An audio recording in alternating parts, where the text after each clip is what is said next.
Creative Katie, Karen Burchill here, and welcome to my channel, Mixed Media Creations. I hope you are inspired by what you see.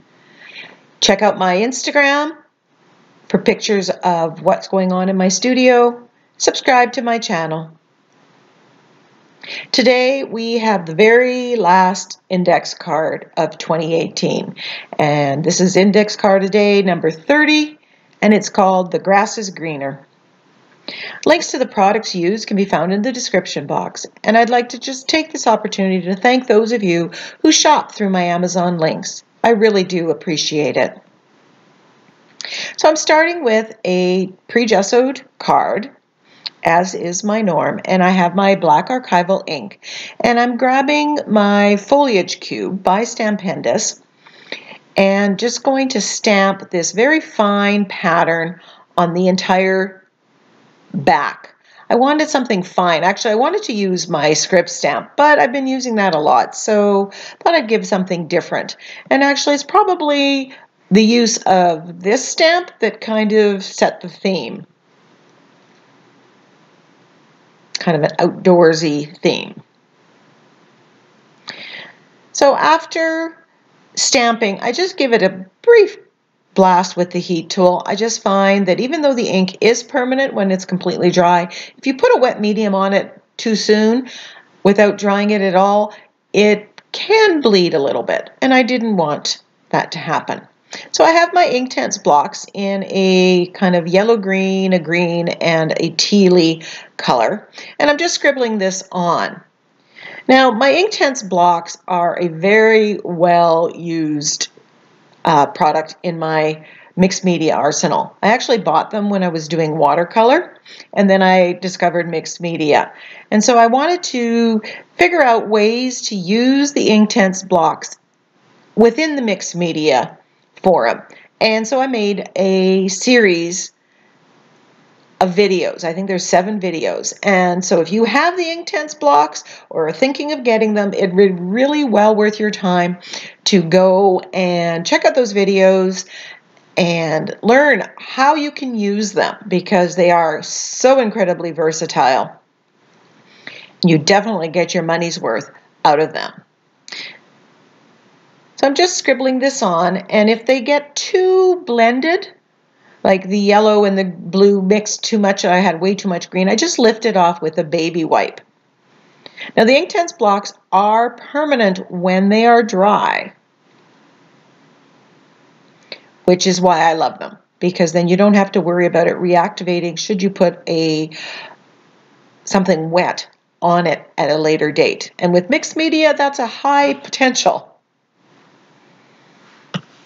So I've dried it, and I'm just adding a little bit more color. I wanted a little more yellow in that spot.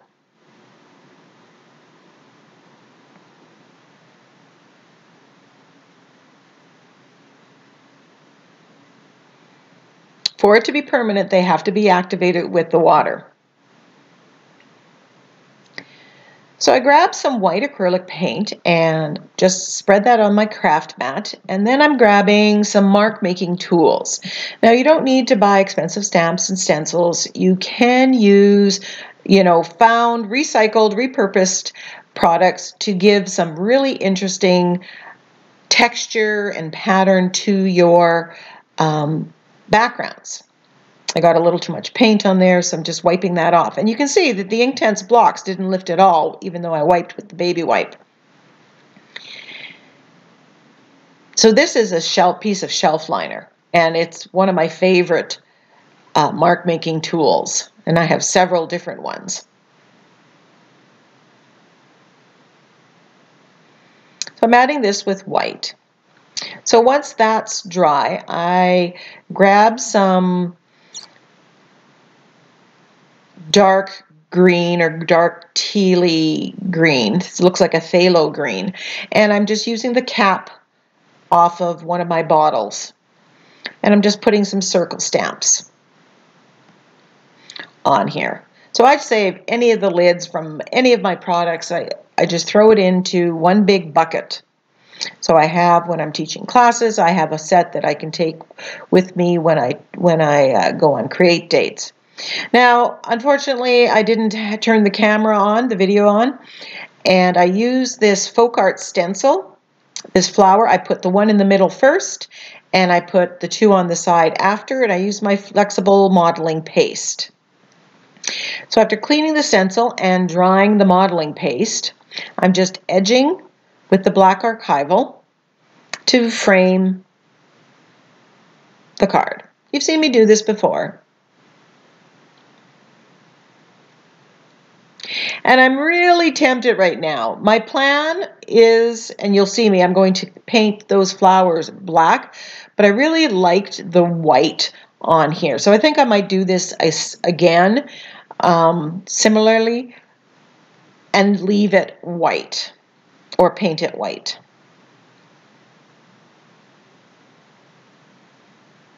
So in order to paint this black, I'm going to put the stencil back in place. Once I figure out how I had this sitting on there, and using a makeup sponge or Ranger cut and dry foam, I'm just going to stencil with the black paint.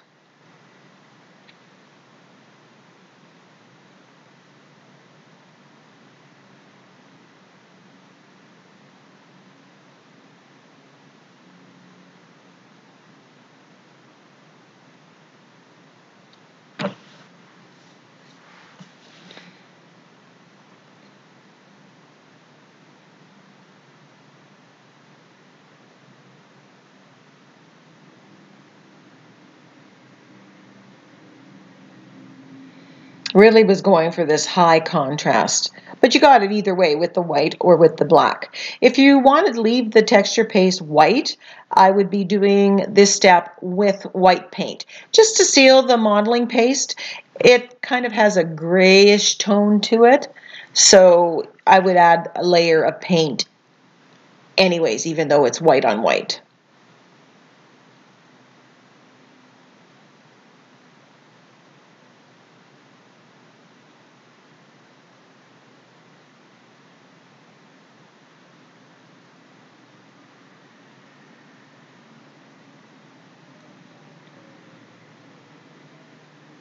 So I was pretty happy with the stenciling job. It covered pretty well, but there are some places that are white. So I'm just thinning down some of the black paint, and with a fine liner brush, I'm just touching up some of the white areas.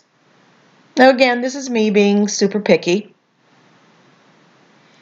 but I like paying attention to those details.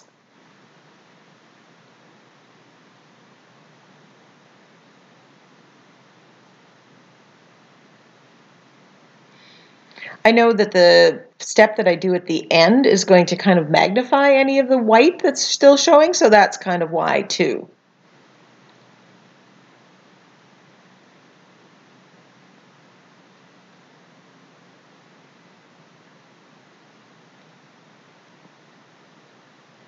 I'm loving the background right now, the little pieces that are poking through.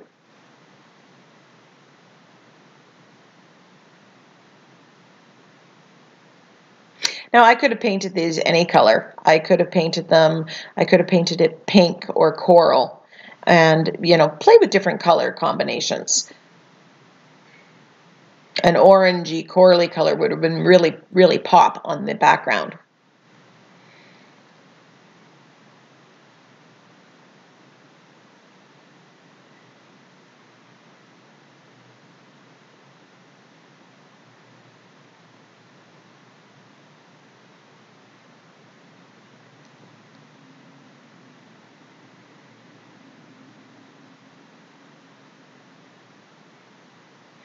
So once that's dry, I just want to edge the sides a little bit more, add a little bit more black, because we have so much black on the front of the ICAD. Just needed something a little more substantial.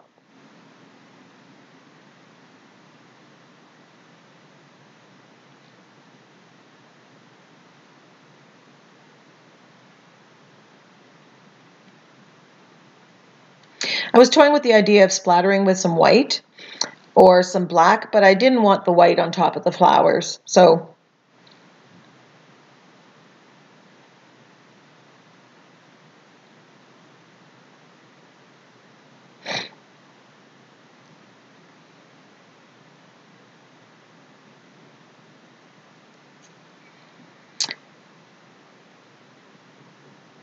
I found the sentiment in my stash: the grass is greener where you water it. And this is so true. We always think the grass is greener on the other side of the fence. No, it's where you tend your garden. It's where you do the work. And when it comes to our art, you're only going to get better or to learn skills if you get in there and you practice and you just create, and that's why I love doing the ICADs. When I first started, you did ATCs, the little things, and they didn't seem to be so scary. And if it didn't work, no biggie. Every one of these ICADs that I've created, every one of the 30, I've learned something from. Some of them I'm going to absolutely keep. I might, frame them and do other things with them. I really love them. Others, not so much. So here I am using pouring medium. And I bought pouring medium by mistake because I thought it was matte medium that I would use to glue things on. And I discovered that it's very, very, very glossy. And in a previous, near the beginning of my mixed media journey, I discovered that if you pour it on really thick and let it dry, you get this amazing glossy finish. Now, the pouring medium is not self-leveling, so you see me, I have to kind of move it around and get an even coat. And then once this is done, it went on and it's kind of cloudy. It dries perfectly crystal clear.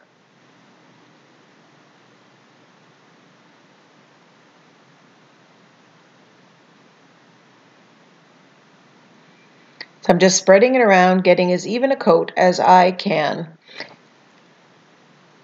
And then I'm going to do something that is really, really hard.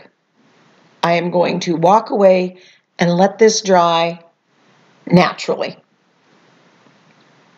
If you use a heat tool,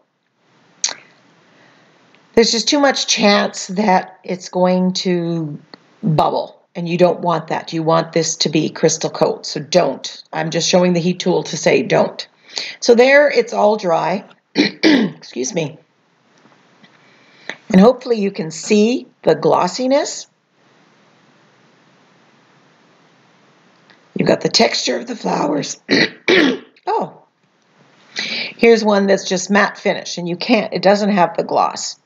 Now, this is not something I would do with any of them, but this one I know I'm going to turn into a fridge magnet, and I want it glossy. And I wanted to show you an option of finishing some of your miniature art. So that's Liquitex pouring medium. I'll put a link to that in the description box. Thank you so much for watching this series. Stay tuned for my next series, Building Your Stash.